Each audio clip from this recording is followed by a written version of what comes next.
Bismillahirrahmanirrahim. Alhamdulillah. Allahumma salli ala sayyidina Muhammad wa ala ali sayyidina Muhammad. Amma ba'd, an Abi Dzar Jundub bin Junadah wa Abi Abdurrahman Mu'adz bin Jabal radhiyallahu anhuma an Rasulillah sallallahu alaihi wasallam qala ittaqillaha haitsu ma kunta وأتبع السيئة الحسنة تمحها وخالق الناس بخلق حسن رواه الترمذي وقال حديث حسن وفي بعض النسخ حسن صحيح. Dari sahabat Sayyiduna Abu Dzar dan Sayyiduna Mu'adz. Nah, ini masalah takwa ya. Pertama, masalah takwa. Masalah takwa ini rutin telinga kita mendengar, terutama waktu sholatul Jum'ah. Di khutbah 1, khutbah 2. Sekalian saya ingatkan anak-anak yang nantinya menjadi khatib Jum'ah. Nah, Darul Hadis atau Ribatul Rahmah. Itu hati-hati itu, sering saya kalau sholat Jumat itu kan suka pindah-pindah masjidnya. Sering saya dengar itu, masih banyak yang di khutbah kedua tidak pakai ittaqullah, enggak pakai wasiat takwa. Jadi perlu diperhatikan betul itu. Makanya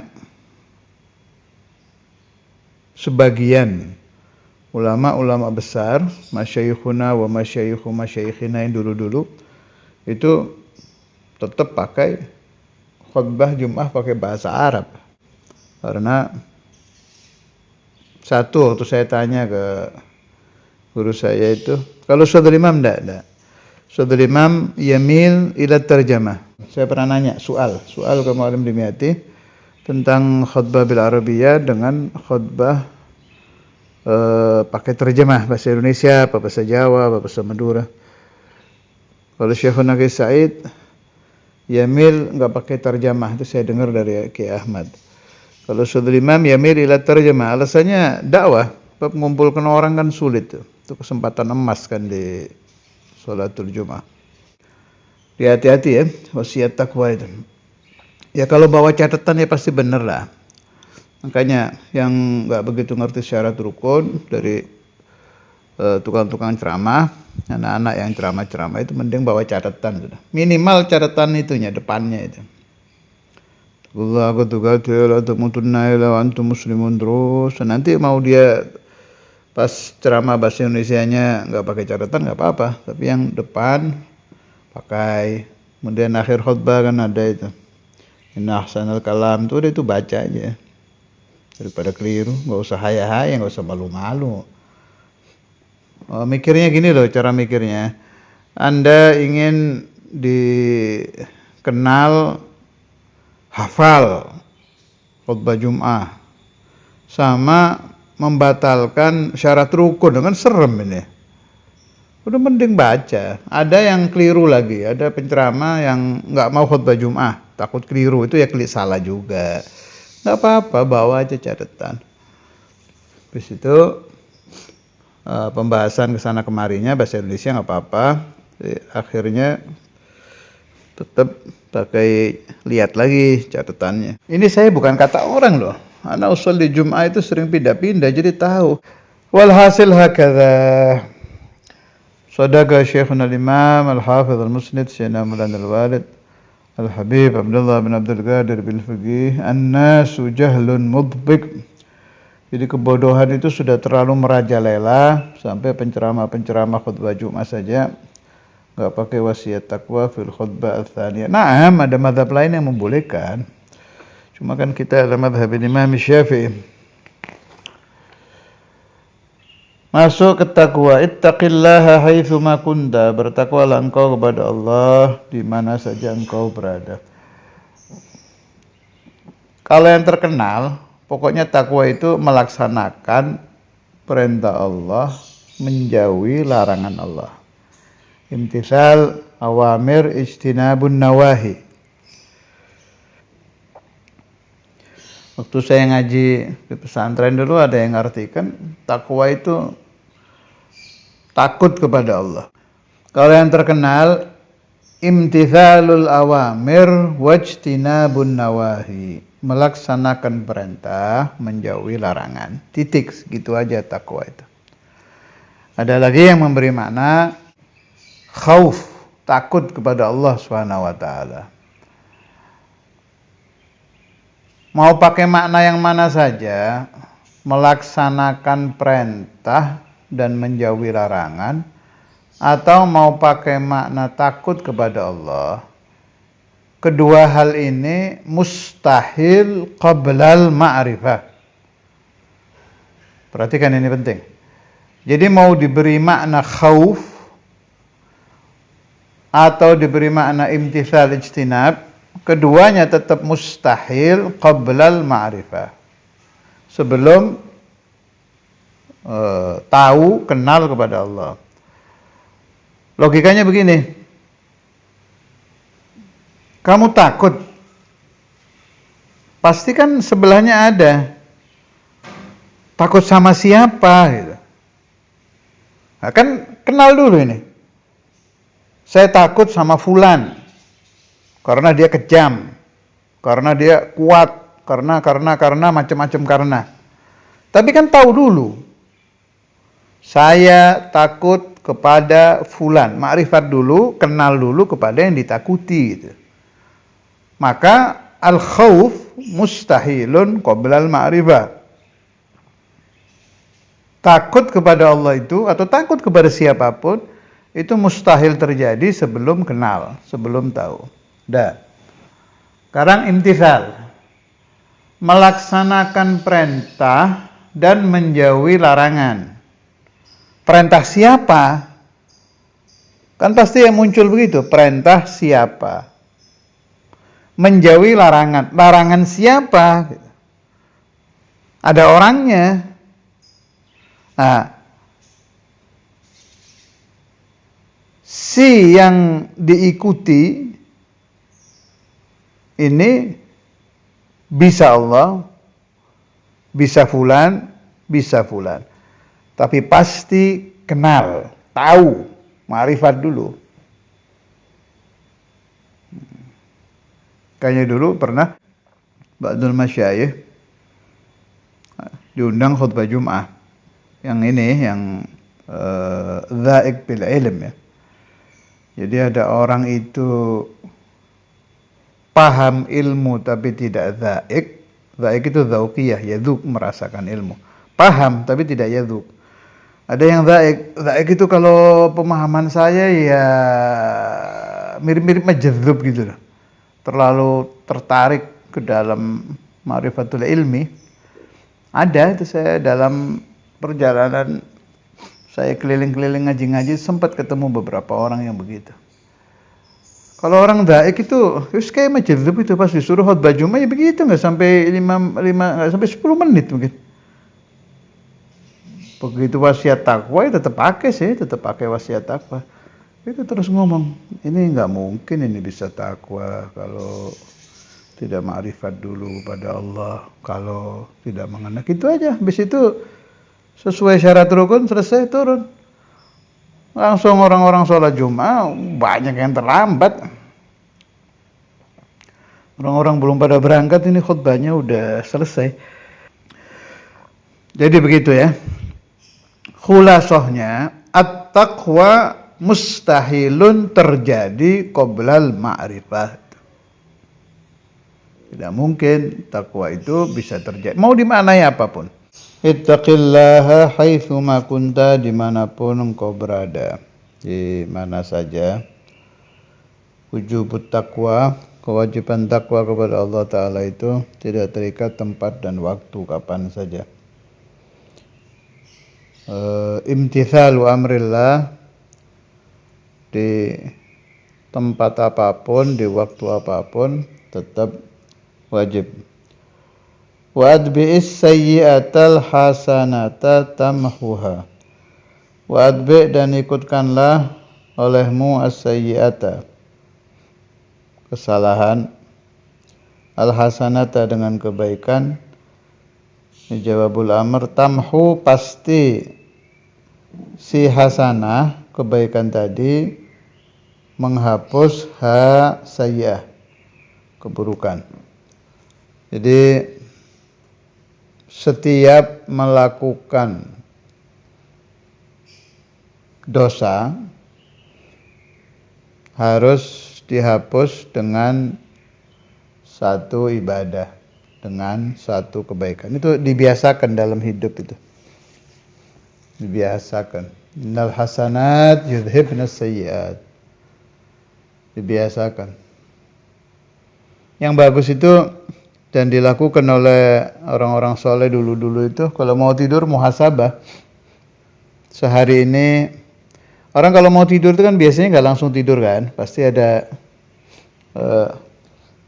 menunggu terlelap itu, menunggu kita ketiduran lah, menunggu kita tidur. Biasanya kan ngelamun kemana-mana itu.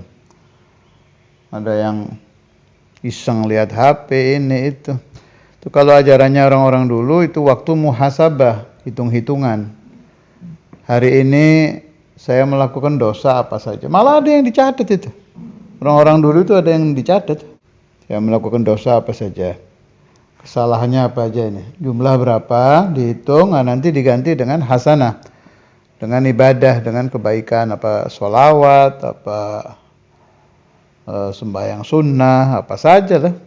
Pokoknya kira-kira biar imbang, dihitung-hitung. Sudah imbang belum ini?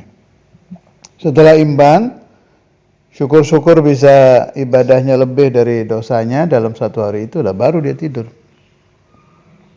Itu adatnya orang-orang dulu. Cari dalil-dalil tentang kafarah yang menghapuskan dosa-dosa. Ya mulai dari wudu. Wudu itu kan menghapuskan dosa. Makanya ada ajaran kita kalau mau tidur wudu.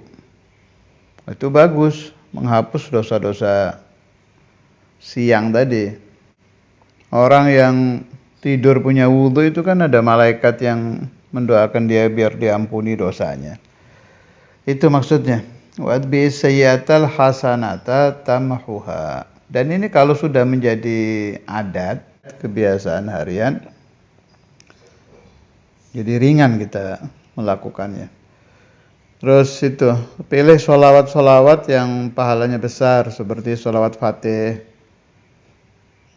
Itu kan seperti 600.000, sholawat Miftah Babir Rahmah itu sama seperti 600.000. Yang gitu-gitulah. Biar kita husnudzannya ke Allah itu kuat. Dosa saya hari ini sudah terhapus. Gitu. Kenapa ini harus dilakukan? Barangkali malam itu kita meninggal. Orang kan tidak tahu. Dia tidur, bangun-bangun sudah di alam barzakh. Dia biar meninggalnya dalam keadaan bersih, sudah tidak ada dosa lagi. Wa khaliqin nasa bi khuluqin hasanin. Dan bergaulah engkau dengan manusia dengan khuluq, budi pekerti, dengan akhlak yang baik. Yang saya tahu betul-betul mempelajari dengan serius, tafakur terus-menerus dan mengamalkan urusan akhlak ini, atau pakai bahasa lain, suluknya beliau dengan mengamalkan hadis yang model-model begini, wa khaliqin nasa bi khuluqin hasan, masalah akhlak-akhlak itu al-allamah Syekh Umar Baraja almarhum Surabaya, pengarang kitab Akhlaqul Banin, ada juga Akhlaqul Banat ya. Itu kata Sayyidul Walid Sayyidul Imam Habib Abdullah, min akhas talamid jaddak ini. Waktu beliau fi awakhir umrih ziarah ke Darul Hadis, ditemui Sayyidul Walid, dibawa juga ke situ, ke rumah depan itu, ke ruangan depan tuh, yang di rumah depan yang biasa buat terima tamu. Itu cerita banyak tentang Imamul Habar, Saudara Imam Habib Abdullah sama Syekh Umar Baraja. Terus di antara yang saya ingat itu min akhas dalam jaddak. Ini Syekh Umar Baraja muhib li ahli bait. Malah saya katakan fani fi mahabbah ahli bait. Syekh Umar Baraja ini kalau kita baca dengan tafakkur, artinya bukan baca sekedar baca, kita renungkan betul. Memang urusan akhlak ini betul-betul dibahas oleh beliau, habis-habisan sudah urusan akhlak. Ada beliau nukil hadis di situ ya Akhlaqul Banin, seingat saya ini ya. Silakan dilihat aja kitabnya. Bismillahirrahmanirrahim. Qala Rasulullah sallallahu alaihi wasallam, "Innar rajula la yudriku bi husni khuluqihi darajatas shaimil qa'im." Sungguhnya seorang laki-laki bisa memperoleh dengan baiknya akhlaknya dia itu derajatnya orang yang puasa siang dan sepanjang malam bertahajud. Qaim bil lail, shaim bin nahar, itu bisa didapat pahala keduanya dengan akhlak yang baik. Dan ini diamalkan oleh beliau itu. Ana alhamdulillah adraktuhu. Jadi sempat lihat orang yang suluknya pakai akhlak itu ya Syekh Umar Baraja ini. Sampai saya pernah nanya ke sebagian murid beliau, ya, waktu saya di Surabaya itu, ke Ba'du Talamidhi yang sudah dewasa. Gimana Syekh Umar Baraja ini? Jawabnya, ente baca Akhlaqul Banin dari awal sampai akhir, ya itu sudah Syekh Umar. Jadi kayak Sayyidatuna Aisyah waktu ditanya tentang Rasulullah SAW kan nggak mampu cerita akhlaknya Nabi itu kayak apa, nggak bisa sudah. Gak mampu. Dibilang kana khuluquhul Quran. Kalau Syekh Umar Baraja ini orang mau cerita akhlaknya sudah nggak bisa, udah terlalu hebat. Makanya dibilang udah baca aja Akhlaqul Banin, itu yang diamalkan beliau yang ada di situ. Jadi yang beliau ucap itu beliau amalkan memang. Yang beliau karang tentang akhlak, yang beliau nasihatkan, ucap di dalam nasihat ke murid-muridnya tentang akhlak itu memang diamalkan. Kayak ajaran di Akhlaqul Banin nggak boleh nengok kanan kiri. Itu dari jaganya Syekh Umar di kopiahnya kayak ada penutup untuk nggak kelihatan kanan kiri itu. Bagus sih masangnya itu di kopiah beliau itu. Jadi kalau nengok yang kelihatan tutupnya itu nggak kelihatan orang. Susah saya ceritanya. Harusnya Anda ketemu sendiri, kaget nanti lihat kok ada orang seperti ini. Jadi akhlak kulluh sudah. Allah. Oh, sama nawir mukanya itu cahaya, munawwar binuril ilmi wal ibadah. Allah rahimahullah wa radhiyallahu anhu wa nafa'ani wa iyyakum wal ahbab wad dzurriyyah min barakatihi wa ahya fil muslimin wa ahya fil muslimina mithlah. Mudah-mudahan muncul lagi orang-orang seperti beliau. Enggak nemu lagi saya bab akhlak ya. Saya cerita babul akhlak ini. Saya nggak pernah ketemu lagi orang seperti Syekh Umar Baraja. Kalau cerita bab ilm masih banyak di zamanina, alama-alama kan di Indonesia dan luar Indonesia masih banyak. Tapi fi babil akhlak ma ra'aitu mithlah. Ma ra'aitu mithlah. Nggak di Indonesia, nggak di luar Indonesia. Silahkan kalau masih ada habib-habib tua, kiai-kiai sepuh di Surabaya yang masih hidup, bisa Anda tanya, gimana ceritanya Syekh Umar Baraja dulu? Oh, kalau ngajar juga sabar, yang diajari kan habaib yang kecil-kecil itu, jadi namanya jamaah ya segitu. Sabar betul ini Syekh Umar Baraja.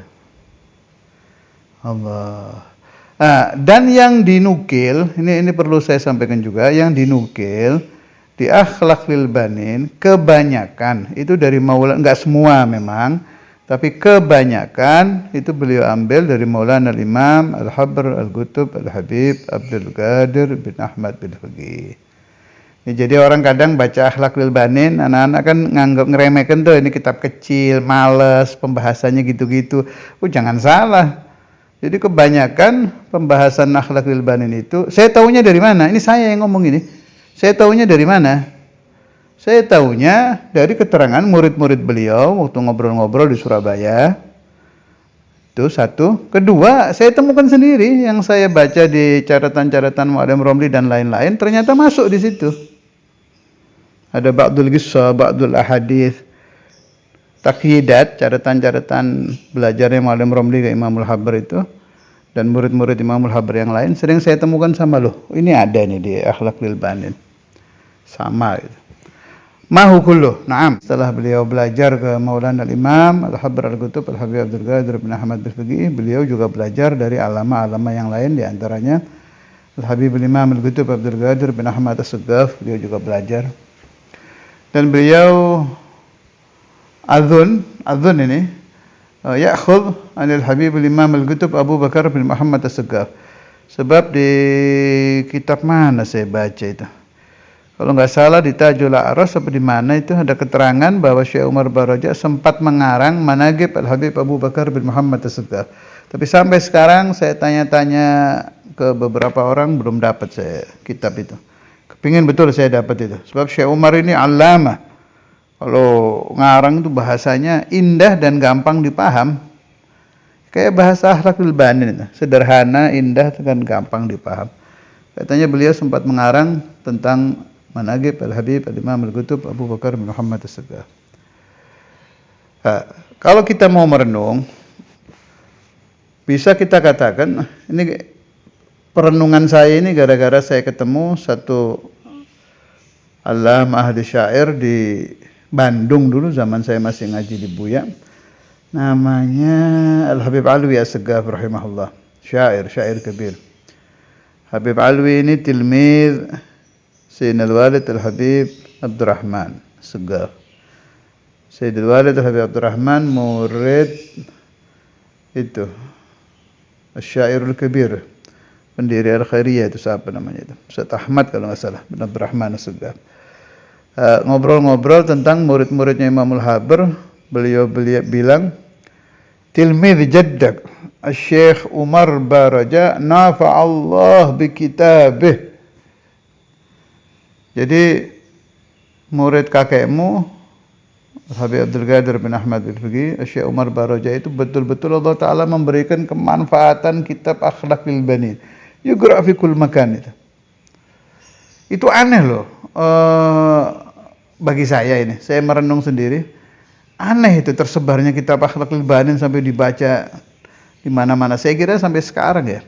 Saya sudah lama nggak keliling-keliling ke kiai-kiai yang punya madrasah. Saya kira sampai sekarang. Kalau zaman saya di Buya dulu itu, kalau saya ke beberapa madrasah rata-rata pakai Akhlaqul Banin. Dan itu kan nggak pakai promosi itu. Syekh Umar Baraja itu ngarang aja Al-Latifi gitu sudah dengan ikhlas, tahu muntasyar, tersebar dengan sendirinya. Itu min alamatil ikhlas. Jadi salah satu tanda keikhlasan pengarang kitab, Allah Ta'ala yang menyebar luaskan karangannya, nggak pakai medsos, nggak pakai usaha promosi. Bukan saya menentang promosi, silahkan. Orang mau memakai promosi, pakai medsos, li ajli dakwah, yajuz. Malah kalau maksiatnya terlalu besar seperti zaman kita bisa yajibu. Silahkan. Hanya ini lagi pembahasan aja. Min alamatil ikhlas. Itu kitab tersebar dengan sendirinya. Dengan sendirinya bimana Allah yang nyebarkan. Gak pakai ikhtiar. Dan memang orangnya itu Allah. Tawadhu asli. Bukan pura-pura ya. Mutawadhi jiddan. Rahimahullah wa rahimah al-imamain wa rahimah jami' masyayikhi wa rahimah jami' awliyai wa nafa'ani wa iyyakum wa dhurriyyah wal ahbab min barakatihim wa asrarihim wa anwarihim wa ulumihim wa nafahatihim fid din wa dunya wal akhirah wa sallallahu ala sayyidina Maulana Muhammad wa ala alihi wa sahbihi wa sallam walhamdulillahi rabbil alamin.